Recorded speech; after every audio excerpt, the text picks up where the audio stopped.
A vida não é fácil para ninguém, né? Nós é que temos que ter uma atitude de fé, de esperança, estarmos prontos para fazer as correções necessárias, aprender sempre, por que não? Enquanto há vida, eu costumo dizer, não fui eu o autor dessa frase, mas enquanto há vida, há esperança, eu creio nisso. A vida tem um propósito e ela se estende pelo tempo necessário para que você possa ou cumprir o seu propósito ou pelo menos não ter desculpas para dizer que não o cumpriu por falta de tempo. Está entendido? Então seja bem-vindo mais uma vez, essa é a palavra de hoje, Tiago capítulo 5, versículos 13 a 15. Diz o seguinte: entre vós, há alguém que está sofrendo?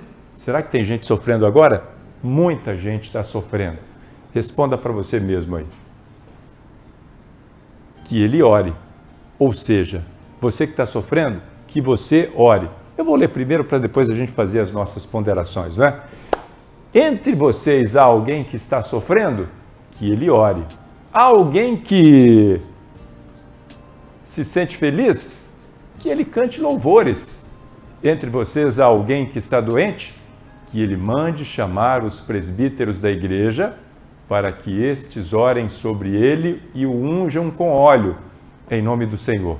E a oração feita com fé curará o doente, o Senhor o levantará, e se houver cometido pecados, ele será perdoado. Muita informação em 3 versículos, Flávio. E aí, como é que se aplica isso às nossas vidas? Porque o que nós vemos é gente sofrendo, é gente que se alegra pelo motivo errado, não está nem aí para Deus, é uma alegria passageira, é gente doente, né? E tem mais, e quem são esses presbíteros, né?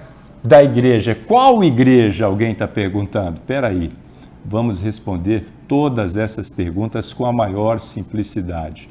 Nós é que dificultamos as coisas. O nosso cérebro fica caçando, procurando desculpas para que a gente não entenda a palavra de Deus e ela não possa ser aplicada na nossa vida. Lembra que Paulo fala sobre o combate entre as duas naturezas? A natureza terrena e a espiritual. Espírito versus alma e corpo, com a alma no meio do corpo e do espírito aí, né?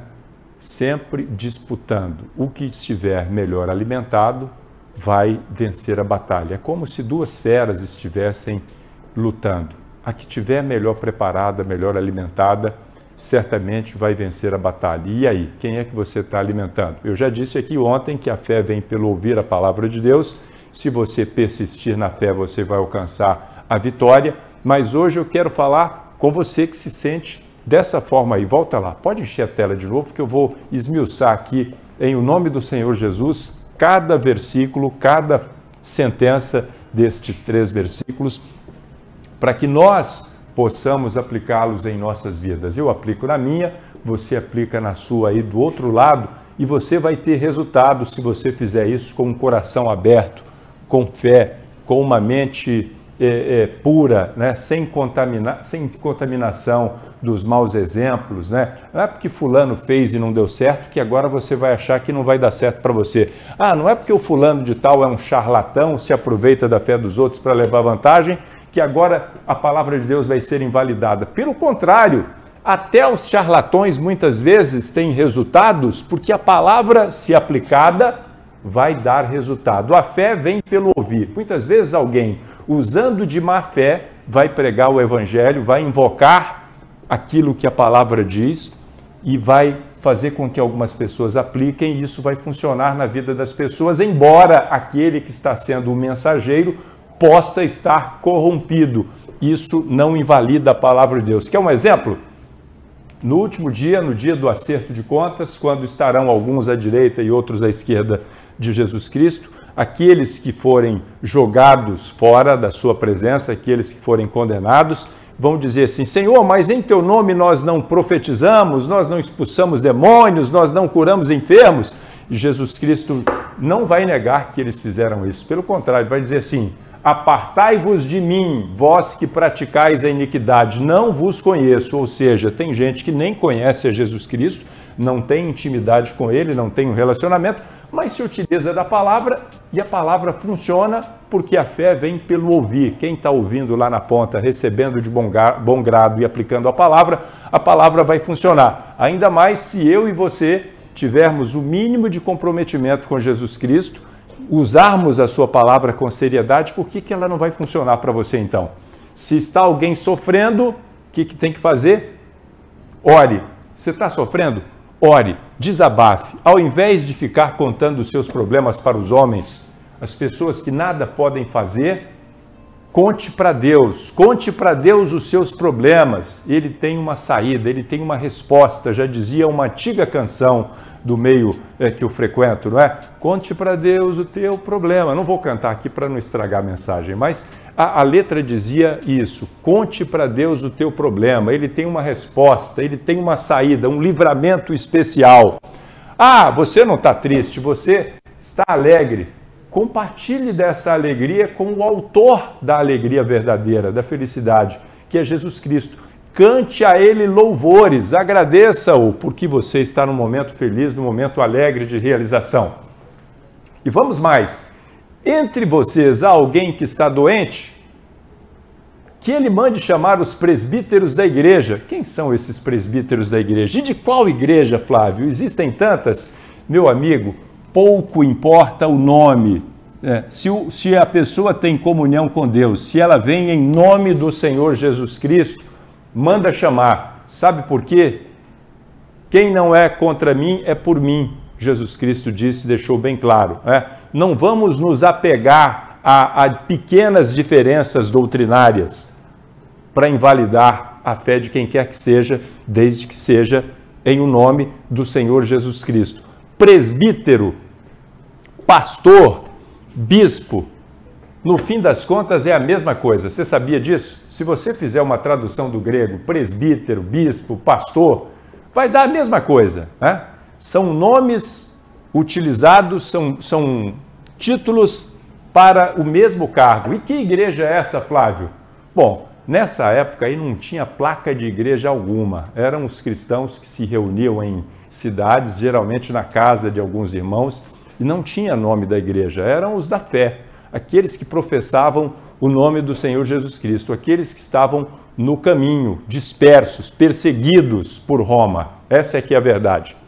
Para que estes, então chame os presbíteros para quê? Para que estes orem sobre ele e o unjam com óleo em nome do Senhor. Unjam com óleo em nome do Senhor, que é uma prática do tempo da igreja primitiva, que só se vê sendo usada na Bíblia justamente para enfermos. E o que vai acontecer? O que nós devemos esperar? Não sou eu quem está falando isso, é Tiago. Tiago andou com Jesus Cristo, era um dos discípulos. E a oração feita com fé curará o doente. O Senhor o levantará. E se houver cometido pecados, ele será perdoado. Isso pressupõe que haveria ou haverá um arrependimento antes que isso aconteça. A pessoa está doente, fragilizada, é um momento de reflexão. Certamente a pessoa vai se arrepender dos seus pecados, vai sentir tristeza, vai se arrepender, pedir perdão a Deus, e aí ela vai ser perdoada. Sabe por quê? Porque Deus tem prazer em perdoar aquele que está arrependido. Se ele não tivesse prazer em nos perdoar, por que, afinal de contas, ele teria mandado o seu filho para morrer no nosso lugar? Ele já fez isso para que todos nós pudéssemos nos arrepender. Quer um exemplo disso, mesmo antes de Jesus Cristo ter vindo ao mundo se sacrificar por todos nós? Como Deus se agrada do arrependimento? A história de Davi. Talvez, fazendo uma análise rápida, você encontre poucos personagens de Deus na Bíblia, homens tementes a Deus, que tiveram os erros tão expostos, tão conhecidos, como foi Davi. Mas o que agradava a Deus em Davi? Um coração pronto a se arrepender. Quando Davi tinha a convicção de erro, que tinha feito alguma coisa errada contra Deus, ele caía em prantos, ele se arrependia, ele clamava pela misericórdia, ele dizia: não retires de mim o teu Espírito Santo. Pequei, fiz o que era mal, de modo que mereço a recompensa, o castigo pelo meu pecado, mas tão somente não retire de mim o teu Espírito Santo. Davi não estava nem aí para a condição de vida, né? Se estava doente, se ia ficar pobre, se o filho ia... Ele queria ter comunhão com Deus. Isso era o principal na vida dele. Quantos de nós estão preparados ou têm um coração que ama a Deus como Davi? Quantos de nós podem dizer isso? E aí, Davi foi chamado o homem segundo o coração de Deus, porque ele não é porque Davi não pecava, ele se arrependia quando pecava, e ele não pecava premeditadamente. Estou sem fazer nada aqui, deixa eu dar uma pecada, porque daqui a pouco eu me arrependo. Não!